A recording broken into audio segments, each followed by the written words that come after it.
कबीरदास हिंदी साहित्य के महान संत कवि थे। उन्होंने धार्मिक आडंबरों और पाखंडों का विरोध किया तथा ईश्वर की प्राप्ति के लिए सहज साधना पर बल दिया।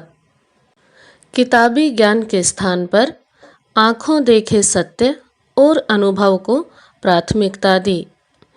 धर्म, जाति और संप्रदाय आदि के आधार पर मानव को बांटने वालों की उन्होंने डट कर खबर ली और मनुष्य की एकता पर बल दिया। उन्होंने हमारे समाज में फैली हुई बुराइयों और अंधविश्वासों को दूर करने का प्रयास किया।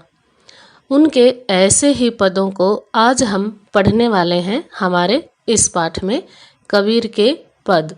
तो चलिए करते हैं कबीर के पदों की व्याख्या। हम तो एक एक करी जाना। यहाँ पर एक शब्द 2 बार आया है।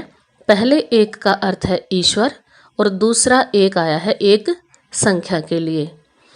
तो इस पंक्ति का अर्थ है, हमने तो ईश्वर को एक ही रूप में जाना है, मतलब ईश्वर एक है।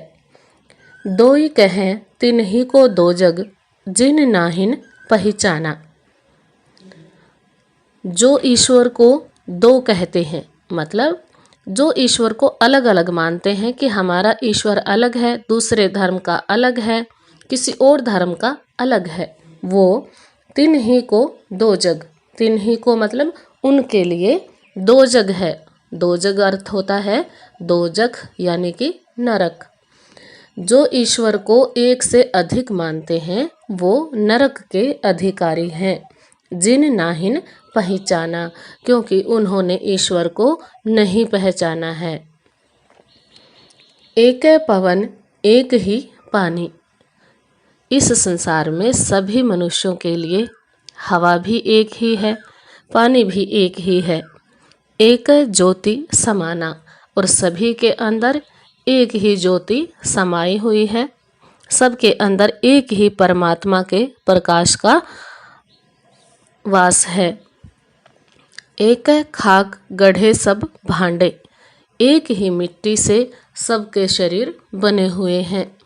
यहाँ खाक का मतलब है मिट्टी और भांडे रूपक है मनुष्य के शरीर का। एक कोहरा साना।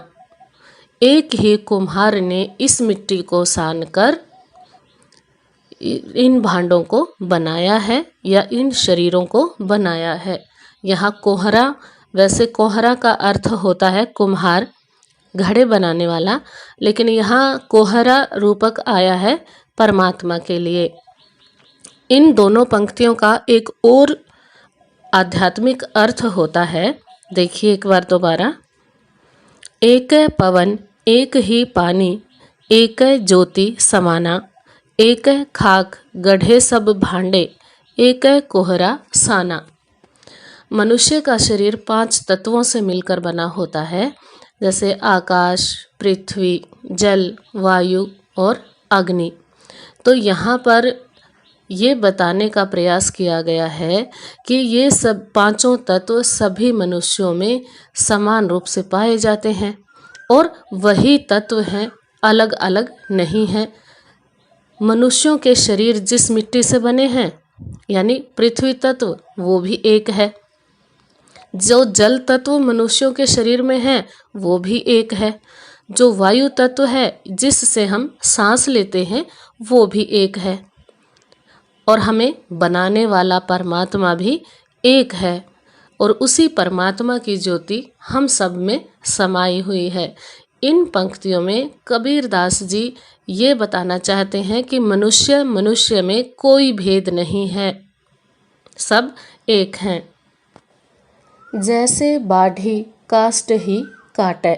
बाढ़ी का अर्थ होता है बढ़ई, लकड़ी का काम करने वाला।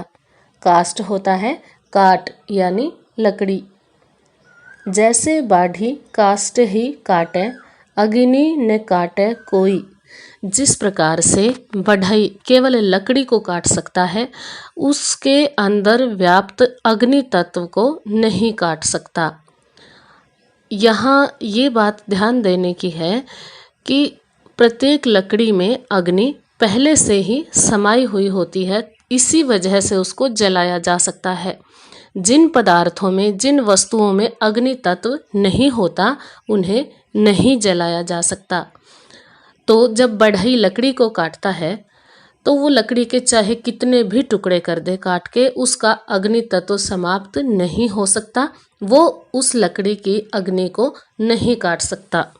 इसी प्रकार सब घटी अंतरी तू ही व्यापक, धरय स्वरूपे सोई। सब घटी अंतरी, घटी का अर्थ होता है घट यानी घड़ा।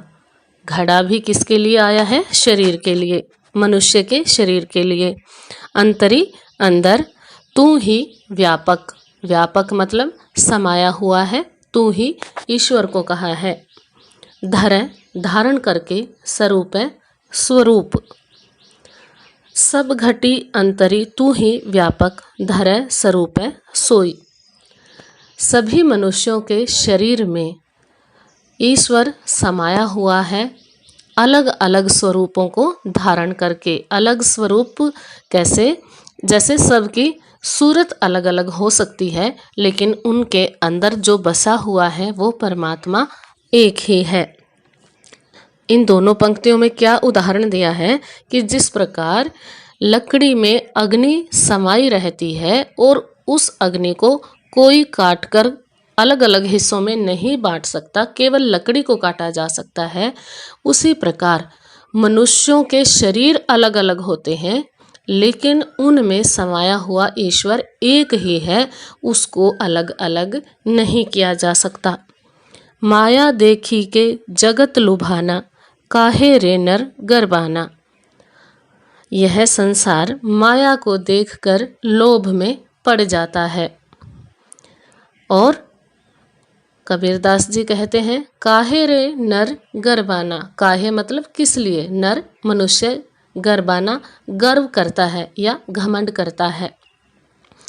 कबीरदास जी कहते हैं, अरे मनुष्य, तू किस लिए घमंड करता है? ये संसार तो माया को देखकर लोभ में आया हुआ है, अपने आप को भूला हुआ है, तो फिर किस प्रकार तू घमंड करता है? निर्भय भया कछु नहीं व्यापै। व्यापै मतलब व्याप्त होना या प्रभाव होना, समाना। कहे कबीर दीवाना। कबीरदास जी कहते हैं कि मैं तो दीवाना हूँ और निर्भय हूँ, मुझे किसी चीज़ का डर नहीं है। और यदि मनुष्य निर्भय हो जाता है तो उसे संसार के किसी भी दुख से, किसी भी मुसीबत से डर नहीं लगता। इस पद के भाव सौंदर्य में सबसे पहले इस पद की पंक्तियों के भावों की विशेषता को जान लेते हैं। भाव सौंदर्य में पहली विशेषता है, कबीरदास ने आत्मा और परमात्मा को एक बताया है। उन्होंने कहा था कि आत्मा और परमात्मा अलग नहीं है, हमारी आत्मा उस परमात्मा का ही एक अंश है। दूसरी विशेषता है, उन्होंने निराकार ईश्वर की भक्ति पर बल दिया है। निराकार का मतलब होता है जिसका कोई आकार नहीं है, कोई रंग रूप, कोई रस, कोई गंध नहीं है, ऐसा परमात्मा। तीसरी विशेषता है, आत्मा में ही परमात्मा का वास बताया है। उन्होंने बताया कि परमात्मा बाहर कहीं नहीं, बल्कि हम सब की आत्मा में ही निवास करते हैं। अब देखते हैं इस पद की शिल्प संबंधी विशेषताएं, यानी व्याकरण संबंधी विशेषताएं। पहली विशेषता है, एक एक में यमक अलंकार है, क्योंकि एक शब्द एक से अधिक बार आया है और दोनों बार इसका अलग अर्थ निकला है। एक बार इसका अर्थ है परमात्मा और दूसरी बार इसका अर्थ है एक संख्या, यानी परमात्मा एक है, तो यहाँ पर यमक अलंकार है। दूसरी विशेषता, खाक और कोहरा में रूपक अतिशयोक्ति अलंकार है। रूपक अतिशयोक्ति अलंकार उपमा अलंकार की तरह ही होता है, लेकिन इस अलंकार में उपमान तो दिखाया जाता है बल्कि उपमेय नहीं दिखाया जाता। उपमान से ही उपमेय का अंदाज़ा लगता है। इसलिए यहाँ पर खाक उपमान तो दिया गया है, लेकिन खाक का जो उपमेय है, जो मिट्टी है, वो नहीं दिया गया है। ऐसे ही कोहरा उपमान है, वो दिया गया है, इसका उपमेय साथ में नहीं दिया गया है। तो यहाँ पर उपमा नहीं बल्कि रूपकातिशयोक्ति अलंकार है। तीसरी विशेषता, काट कोई में क वर्ण एक से अधिक बार लगातार आया है। सरूपा सोई में सवर्ण एक से ज़्यादा बार लगातार आया है। ऐसे ही कह कबीर में क वर्ण एक से अधिक बार लगातार आया है। तो यहाँ पर अनुप्रास अलंकार है। चौथी विशेषता है, सधुक्कड़ी भाषा का प्रयोग किया गया है। सधुक्कड़ी भाषा का मतलब है साधुओं की भाषा, यानी जैसे कबीरदास जी अपने ज्ञान का प्रचार करने के लिए, उपदेश देने के लिए जगह जगह घूमते रहते थे, वहाँ कुछ दिनों के लिए रुकते भी थे, तो वहाँ की बोली के शब्द इनकी भाषा में आ जाते थे। इसलिए इनकी भाषा मिली जुली भाषा है, कोई एक भाषा नहीं है, और इनकी भाषा को सधुक्कड़ी नाम दिया गया है। पांचवी विशेषता है, पद में गेयता व संगीतात्मकता है। मतलब इन पदों को गाया जा सकता है। और संगीतात्मकता का मतलब है कि संगीत में जो राग रागनियाँ होते हैं, उन पर कबीरदास जी के पद आधारित हैं। अब देखते हैं अगला पद, संतो देखत जग बोराना। बोराना मतलब बावला हो जाना, पगलाना। कबीरदास जी संतों से कहते हैं कि हे संतों, देखो यह जग, यह संसार पगलाया हुआ है। साच कहो तो मारन धावे। यदि मैं सच कहता हूँ तो लोग मारने दौड़ते हैं। झूठे जग पतियाना। पतियाना होता है विश्वास करना, और कोई झूठ बोलता है तो ये उसका विश्वास करते हैं। मतलब यहाँ पर संसार की मूर्खता के बारे में कबीर ने बताया है कि सच बोलने वाले को लोग मारने दौड़ते हैं और झूठ बोलने वाले का बड़ी आसानी से विश्वास कर लेते हैं। नेमी देखा धर्मी देखा, प्रात करे स्नाना। स्नाना मतलब स्नान करना, और नेमी नियम से काम करने वाला। नेमी देखा धर्मी देखा, मैंने प्रतिदिन नियम से धार्मिक पाखंडों को करने वाले लोग देखे हैं। प्रातः करे स्नाना, जो हर रोज़ नियम से सुबह स्नान करके पूजा पाठ करने का ढोंग करते हैं, उन लोगों को बहुत देखा है। आत्म मारी पखा नहीं पूजे, और जो लोग अपनी आत्मा को मार कर पखा नहीं, पखान का अर्थ है पाषाण यानी पत्थर, पूजे।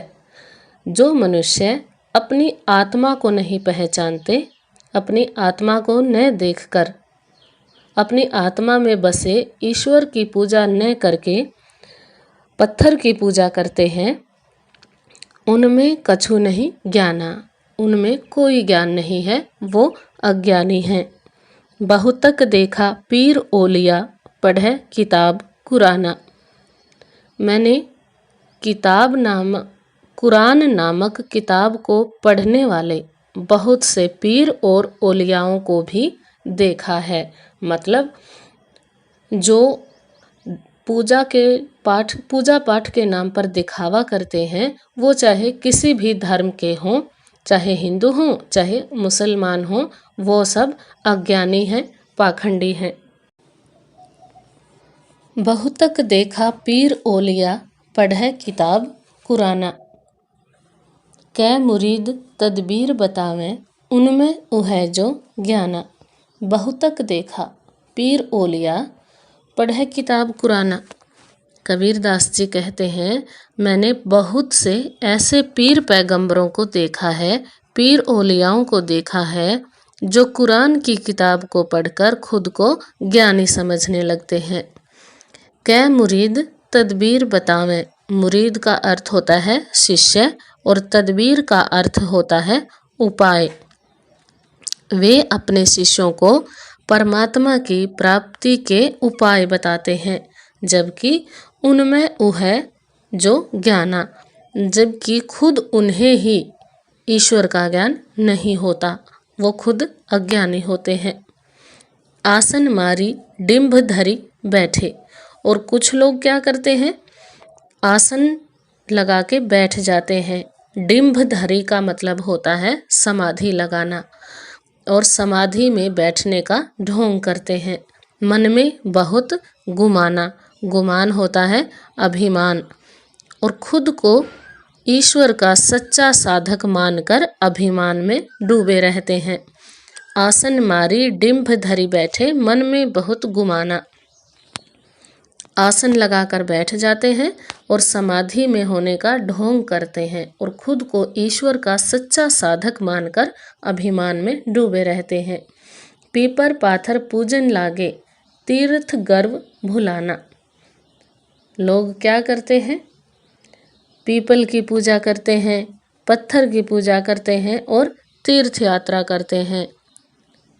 ये सब करके वो पूजा पाठ का, भगवान की भक्ति का ढोंग करते हैं, और इसी ढोंग के गर्व में वो ईश्वर के असली स्वरूप को या परमात्मा को, हमारे अंदर हमारे हृदय में बसे हुए परमात्मा को भूल जाते हैं। ऊपर की दो पंक्तियाँ मुस्लिम संप्रदाय में किए जाने वाले ढोंग के बारे में हैं, और अंतिम दो पंक्तियाँ हिंदू संप्रदाय में भक्ति के नाम पर किए जाने वाले ढोंग के बारे में हैं। टोपी पहिरे माला पहिरे, छाप तिलक अनुमाना।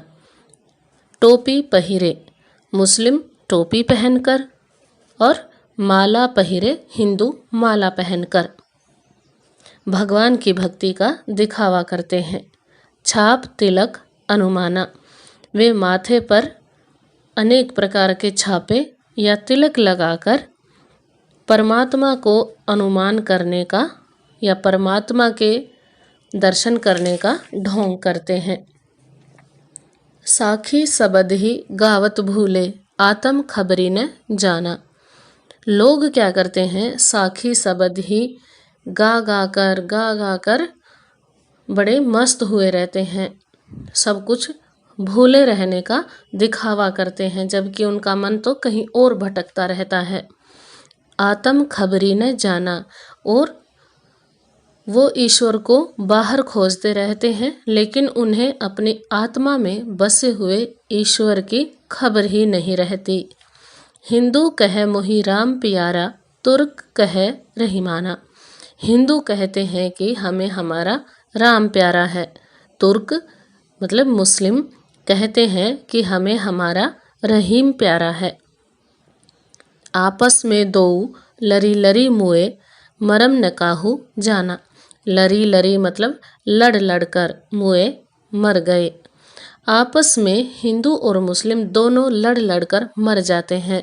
मर्म न काहू जाना, मर्म मतलब वास्तविकता, असलियत, लेकिन इस असलियत को कोई नहीं जानता कि हिंदू और मुस्लिम कोई भी धर्म हो, ईश्वर सबका एक है, अलग अलग नहीं है, और वो हम सब के हृदय में समाया हुआ है। घर घर मंत्र देत फिरत हैं, महिमा के अभिमाना। कबीरदास जी कहते हैं कि जो अज्ञानी और पाखंडी लोग हैं, वो अपने महिमा के अभिमान में डूबे रहते हैं। वो खुद को बहुत ही चमत्कारी और महिमावान मानते हैं। वो घर घर मंत्र देते फिरते हैं, यानी सभी लोगों को परमात्मा की प्राप्ति का मंत्र देते हैं, नाम देते हैं। उन्हें अभिमान होता है कि केवल वो ही सबको परमात्मा से मिला सकते हैं। गुरु के सहित शिष्य सब बूढ़े। शिष्य होता है शिष्य, बूढ़े का अर्थ होता है डूबना। अंतकाल पछिताना। ऐसे अज्ञानी गुरु की शरण में जो लोग जाते हैं, जो उनके शिष्य बनते हैं, वो अपने गुरु के समेत डूब जाते हैं और उन्हें अंतकाल में पछताना पड़ता है। कहे कबीर सुनो हो संतो, ई सब भरम भुलाना। कबीर दास जी कहते हैं कि हे संतो सुनो, ये सब भरम की बातें हैं, बहकाने वाली बातें हैं, इन सब को भूल जाना चाहिए। केतिक कहो कहा नहीं माने, सहजय सहज समाना। केतिक कहो, कितना कहा, लेकिन कहा नहीं माने, ये संसार कहना नहीं मानता। सहजय सहज समाना। ईश्वर तो सहज रूप से हम सब में समाया हुआ है और उसे सहज भक्ति के द्वारा ही प्राप्त किया जा सकता है। उसके लिए पूजा पाठ या फिर किसी प्रकार के दिखावे की जरूरत नहीं है। अब करते हैं इन पंक्तियों का काव्य सौंदर्य। भाव सौंदर्य की पहली विशेषता है, कवि ने धार्मिक आडंबरों पर करारी चोट की है। दूसरी विशेषता है, उन्होंने पाखंडी धर्म गुरुओं को फटकार लगाई है। तीसरी विशेषता, कबीर ने परमात्मा की प्राप्ति के लिए सहज भक्ति पर बल दिया है। सहज भक्ति का अर्थ होता है ऐसी भक्ति जिसमें किसी प्रकार का दिखावा ना हो। अब देखते हैं शिल्प सौंदर्य। पहली विशेषता है, सधुक्कड़ी भाषा का प्रयोग किया गया है। दूसरी विशेषता, अनुप्रास अलंकार का प्रयोग किया गया है। तीसरी विशेषता, भाषा में चित्रात्मकता है और अक्खड़पन है। चित्रात्मकता का मतलब होता है कि जिसको पढ़ते ही हमारे आँखों के सामने चित्र सा बन जाए, मतलब वो हमें पढ़ा हुआ महसूस होने लगे। अक्खड़पन का मतलब है किसी भी बात को बिना लाग लपेट के सीधे सीधे कह देना। अंतिम विशेषता है, पदों में गेयता व संगीतात्मकता है।